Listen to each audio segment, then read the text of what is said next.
Atualmente, o universo cinematográfico Marvel é a franquia mais bem-sucedida do cinema. Para que você tenha uma ideia, a receita que este universo de filmes teve quase triplica as receitas de outros gigantes como Star Wars e Harry Potter. Porém, recentemente, algo estranho ocorreu.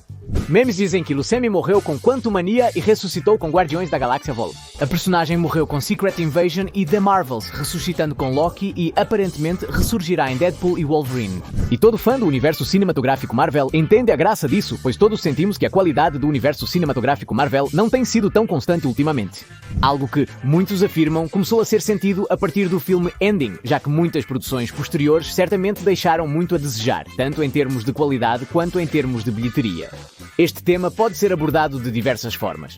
Podemos falar sobre a fadiga do gênero de super-heróis, como a pandemia nos acostumou a ver filmes em streaming, ou sobre as inúmeras séries que parecem necessárias antes de um único filme. Tudo isso é verdade e já abordei em outros vídeos. Porém, creio que o universo cinematográfico Marvel enfrenta um problema maior e particular, que nenhuma outra franquia na história do cinema enfrentou.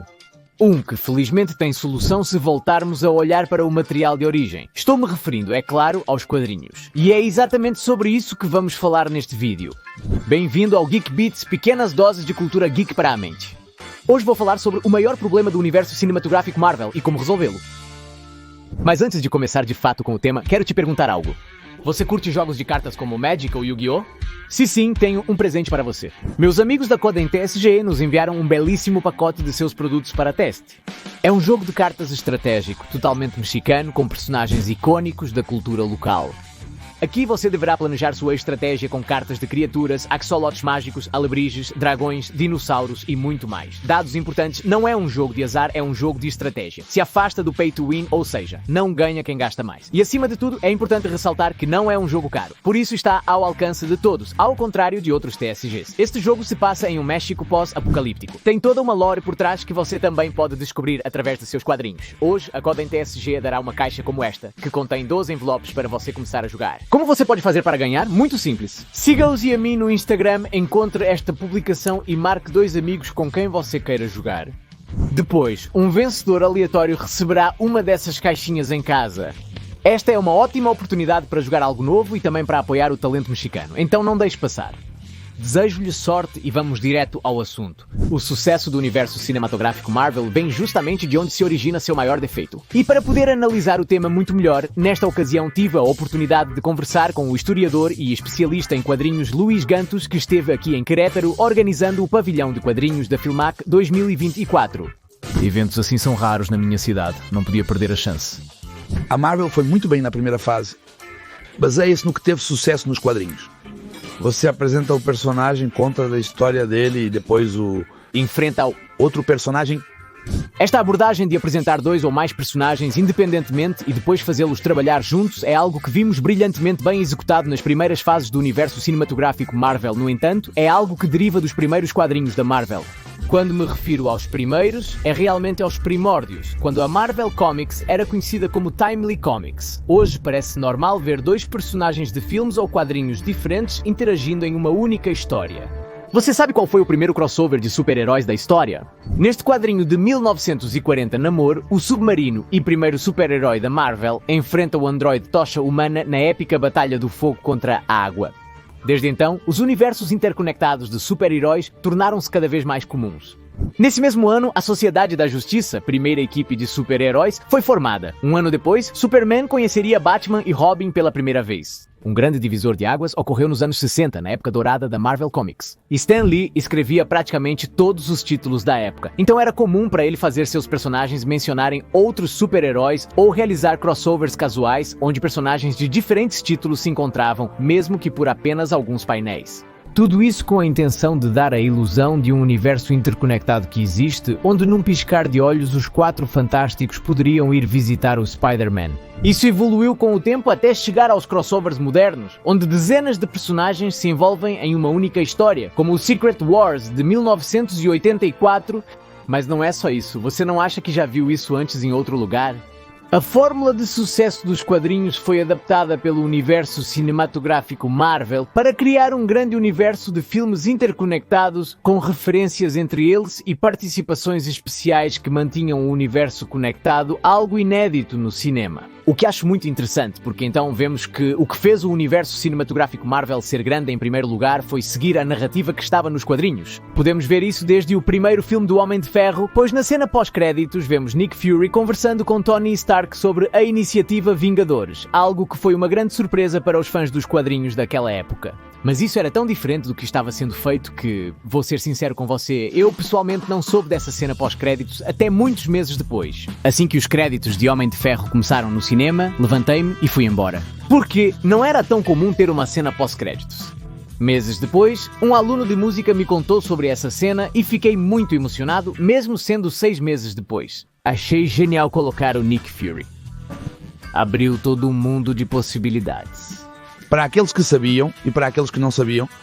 A tendência de prestar atenção aos quadrinhos persistiu por um período. Nos quadrinhos, Loki também foi o primeiro vilão enfrentado pelos Vingadores. E então, o que achou da icônica cena pós-créditos? Você não se emocionou muito ao ver pela primeira vez? Este conceito apresenta heróis em um universo interconectado?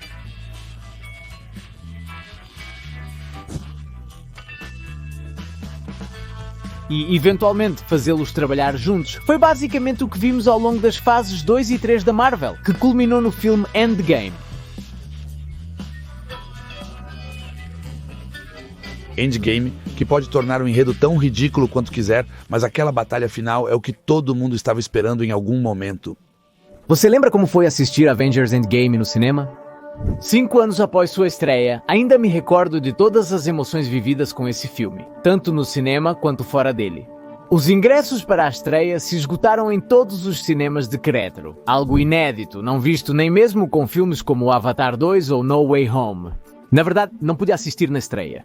Eu tinha os ingressos, mas surgiu um compromisso de trabalho inadiável naquele dia. Dei meus ingressos e um dia depois meu trabalho foi cancelado. Resumindo, fiquei como um idiota, pois depois disso não achei ingressos em nenhum cinema da cidade. Evitei as redes sociais naquela noite e no dia seguinte, assim que meu filho saiu da escola. Fomos à primeira sessão que encontramos. Pensei em não levá-lo à escola naquele dia para irmos mais cedo, mas achei que não seria uma boa paternidade. Naquele dia, ele saiu cedo. Fomos ao cinema por volta da 1, a sala estava vazia. Consegui assistir ao filme inteiro sem spoilers. Vivi todo o drama da Viúva Negra, o sacrifício do Homem de Ferro, aquele final com o Capitão América. Mas acima de tudo, fiquei muito emocionado com essa cena dos portais e ver todos esses personagens da Marvel. E construiu durante anos para enfrentar o grande inimigo que parece que esteve por trás de tudo durante 22 películas. Se você me conhece, sabe que sou mais fã da DC Comics do que da Marvel, e que realmente também não sou daqueles que gritam no cinema. No entanto, essa cena foi tão épica que não pude evitar gritar de emoção quando o Cap finalmente disse Avengers Assemble com a emocionante música de fundo. Este filme me deixou uma das melhores lembranças geeks da vida. Eu adoraria que você me contasse. Aconteceu algo similar com você? Me diga nos comentários. Veja como se repetiu o mesmo que faziam nos quadrinhos. Nas décadas de 60, 70 e 80, você vai contando a história, vai esquentando, gera um evento onde você reúne todos, os separa, volta a contar suas histórias separadamente, os reúne novamente, vai esquentando a história principal e vai gerando os eventos anuais. No final você diz, uau, que grande história. A morte do Homem de Ferro, a questão do Capitão América decidindo seguir uma vida. Você diz que este é o final. O que você vai fazer depois? E essa era a pergunta que todos nós fazíamos. É aqui que a grande virtude do universo cinematográfico Marvel se torna seu maior erro. E é que esta fórmula, onde você apresenta cada vez mais personagens e os faz interagir em um momento, está condenada a colapsar. Porque há um limite, ou seja, quantos personagens você pode apresentar em uma trama coerente e ainda dar peso e importância a cada personagem. Em outras palavras, não é possível aumentar continuamente o tamanho dos filmes. E é isso. Em produções pós-Endgame, como No Way Home ou Multiverse of Madness, a Marvel Studios tentou substituir cameos pela introdução de personagens de outras franquias para que o público sinta que se trata de um grande evento. Isso tem dado resultado, já que esses filmes têm algumas das melhores bilheterias da Marvel pós-Endgame. Algo que também podemos esperar de Deadpool e Wolverine. O problema persiste. Você já uniu outros universos, e agora qual é o próximo passo? Suponho que juntar mais personagens de outros universos em guerras secretas, como os fanarts prevêem, e certamente vai funcionar com esses filmes. Mas essa abordagem deixa um pouco de lado todos esses filmes e séries solo que não são grandes eventos em si. A questão é como fazer com que o público sinta que todos esses outros pequenos filmes que também estão sendo lançados valem a pena. A resposta também está nos quadrinhos, um conceito que se aplica especialmente para a Marvel. De fato, sempre foram personagens notáveis em circunstâncias excepcionais. Na Marvel não, eram sim personagens ordinários, pessoas comuns em situações extraordinárias. E então você via Thor apaixonado por sua enfermeira, como Donald Blake, Você viu o Homem de Ferro alcoólatra? Às vezes a vida era muito mais interessante. O homem tinha que lidar com a doença de sua tia, com a escola, com o namoro, com os amigos, com o pai do seu melhor amigo sendo seu pior inimigo, desgraçado. Esses dramas, esses momentos, são os que fizeram a Marvel grande. Todos queríamos ler sobre Peter Parker e suas aventuras contra vilões, mas o que realmente importava era o que viria a seguir na história. Então a Tia May sobreviveu? E sim, eu... Sinto que muitos desses filmes carecem desse drama humano que fez a Marvel tão particular em seu momento. E aqui deixa eu te dizer algo sobre a grande falha do universo cinematográfico da Marvel. Filmes como Quantumania, The Marvels ou Love and Thunder me pareceram horríveis porque simplesmente parecem um espetáculo cheio de golpes sem sentido, vilões genéricos, computer graphics, imagery feio, mas caro e um monte de piadas que realmente não sustentam a trama. O pior é que esses filmes tinham elementos interessantes e inexplorados. As ações da Capitã Marvel deixam toda uma civilização em guerra civil e à beira de um colapso ecológico. Mas isso quase não tem peso na trama. Love and Thunder, nos minutos iniciais, apresenta um vilão com uma crise existencial religiosa e razões válidas para se opor aos deuses. E isso rapidamente vira piada. Jane Foster enfrenta o câncer, mas isso não é explorado seriamente. Enquanto Quantumania, exploraram mais o fato de Scott Lang ter perdido muitos anos da vida de sua filha, criando um abismo entre eles. Porque o drama humano é fundamental para a Marvel Comics. De fato, filmes como Guardiões da Galáxia Vol. 3 ou Wakanda Forever exploraram mais a fundo esses temas humanos e foram muito melhor recebidos do que os outros filmes mencionados. Isso faz sentido, pois é assim que os quadrinhos funcionam. Foi precisamente este drama que fez histórias como Spider-Man, Hulk ou Os Quatro Fantásticos serem tão bem-sucedidas em primeiro lugar, porque parecia algo fresco, algo novo, já que antes deles todos os super-heróis tinham vidas perfeitas e histórias perfeitas, então os leitores rapidamente se identificaram com este novo formato. Superman e DC Comics inventaram a figura do super-herói como a conhecemos, mas a Marvel Comics criou o super-herói moderno. Olhar para os quadrinhos não implica em cópia exata. Para mim, é um erro pensar que os filmes precisam ser cópias exatas da história original. Penso que se trata de analisar os elementos que funcionaram em outros meios e encontrar a forma ideal de adaptá-los ao cinema.